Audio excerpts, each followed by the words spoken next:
राधे राधे दोस्तों, कानावास चैनल में आप सभी लोग का स्वागत। दोस्तों आज हम जानेंगे मौनी अमावस्या का व्रत की विधि क्या है और इस अमावस्या व्रत से हमें क्या लाभ मिलेगा। तो वीडियो के अंत तक बने रहें, चैनल को लाइक सब्सक्राइब जरूर कर दें, बेल आइकन का बटन दबाना ना भूलें जिससे कि आने वाली नोटिफिकेशन आप लोगों के पास जरूर पहुंचे।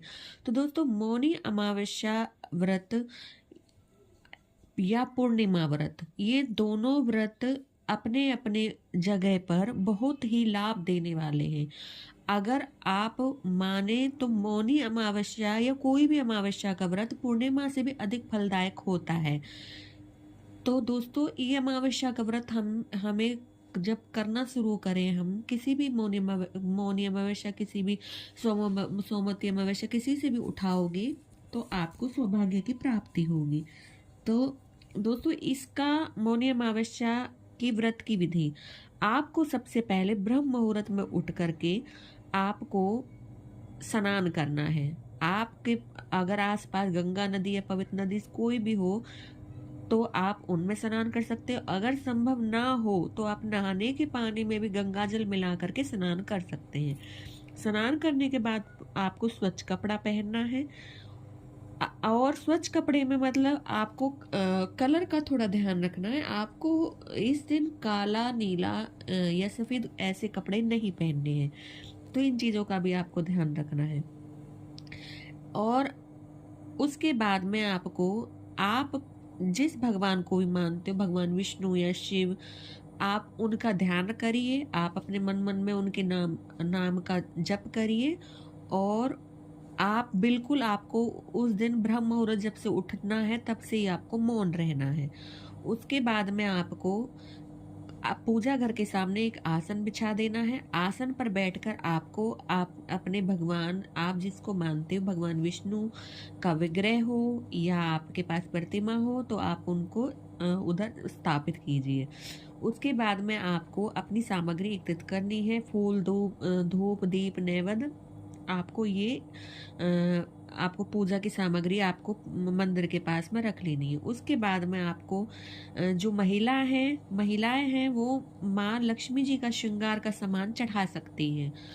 और उस इन सब चीजों को चढ़ाने के बाद में आपको धूप दीप दिखा करके आपको पूजा करनी है और अपने हाथ में जल लेकर के मौन रहने का संकल्प आपको लेना है जब तक आपकी अमावस्या तिथि समाप्त ना हो जाए।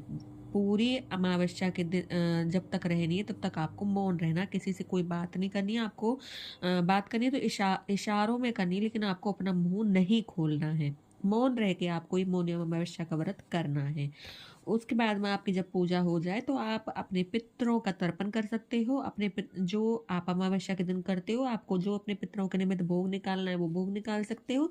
दान करना है वो आप दान कर सकते हो। ये बहुत ही उत्तम माना जाता है, इससे आपके पितर बहुत ही प्रसन्न होते हैं। पानी में काले तिल फूल मिला करके आप उनका तर्पण कीजिए, हर अमावस्या कीजिए। ये बहुत अच्छी बात है। आपके पितृ हर घर में वैसे तो पितृ दोष माना गया है, लेकिन आप इन चीजों को, इन कामों को करना शुरू करोगे तो पितृ दोष की समाप्ति हो जाएगी।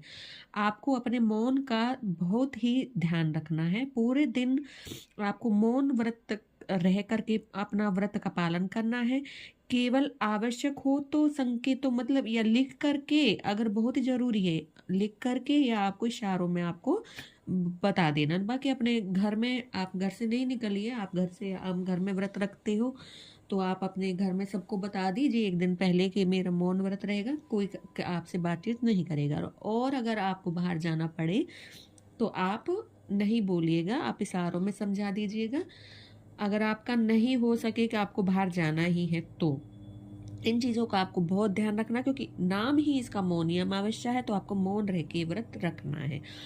उसके बाद में आपको तुलसी जी के पौधे में 108 बार परिक्रमा करनी है और घी का दीपक जलाना है। तुलसी माँ से आशीर्वाद लेना है और इस दौरान ओम मंत्र या अपने इष्ट देव के जो आपके मंत्र हो उनका आपको ज्यादा से ज्यादा जाप करना है।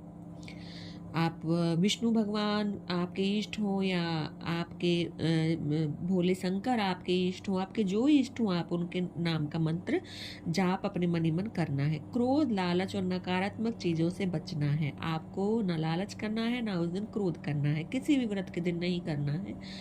दान पुण्य आपको जरूरतमंद व्यक्तियों को आपको दान पुण्य करना है। इस मौनी अमावस्या को आप अन्न, वस्त्र, तिल, गुड़ का और कंबल आदि का दान करना बहुत ही अच्छा माना गया है।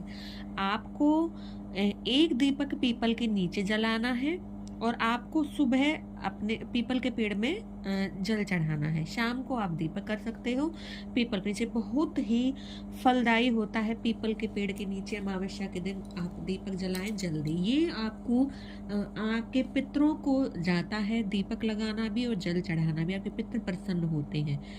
व्रत का पारण हमें कब करना है? तो व्रत अमावस्या तिथि जब आपकी समाप्त हो जाए तो आपको भगवान का स्मरण करते हुए व्रत खोलना है।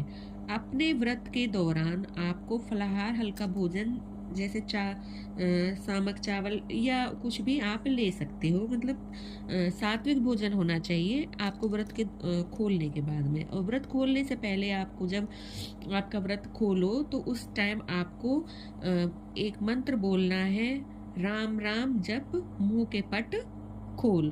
तो ये आपको बोल करके तब आपको अपने मुंह के पट खोलने हैं। इस दिन मौन रह करके जप और ध्यान करने से मन एकदम शांत होता है और आध्यात्मिक लाभ मिलता है। गंगा स्नान और दान से पितृ दोष से मुक्ति मिलती है और अपने पूर्वजों को हम मोक्ष दिलाते हैं। ये हमें बहुत हर अमावस्या को मतलब करना चाहिए। भगवान विष्णु की पूजा से सभी संकट दूर हो जाते हैं। और भोले बाबा, अगर आप भोले बाबा की पूजा करते तो आपको पता ही है, आपको जो मांगोगे वो वर की प्राप्ति होती है। क्योंकि भगवान भोलेनाथ एक ऐसे भगवान है जिन्होंने राक्षसों को भी सारे वरदान दिए हैं। तो आप जिस इष्ट देव को मानते हो आप उनकी पूजा सेवा करिए और उनके मंत्र का जाप करिए और आप इस तरीके से अपना व्रत कीजिए। अमावस्या का व्रत बहुत ही फलदायी होता है, पितरों को मोक्ष मिलता है, पितृ प्रसन्न होते हैं। और अपने अगर स्त्रियां इस व्रत को कर रही हैं तो उनकी सुहाग की लंबी आयु होती है। तो इससे बहुत सारी चीजें हैं कि जो अमावस्या व्रत करने से हमें प्रदान होती हैं। पूर्णिमा से भी ज्यादा अधिक फलदायी होता है अमावस्या का व्रत करना। तो आप जरूर कीजिएगा और वीडियो को ज्यादा से ज्यादा शेयर जरूर कीजिएगा। राधे राधे।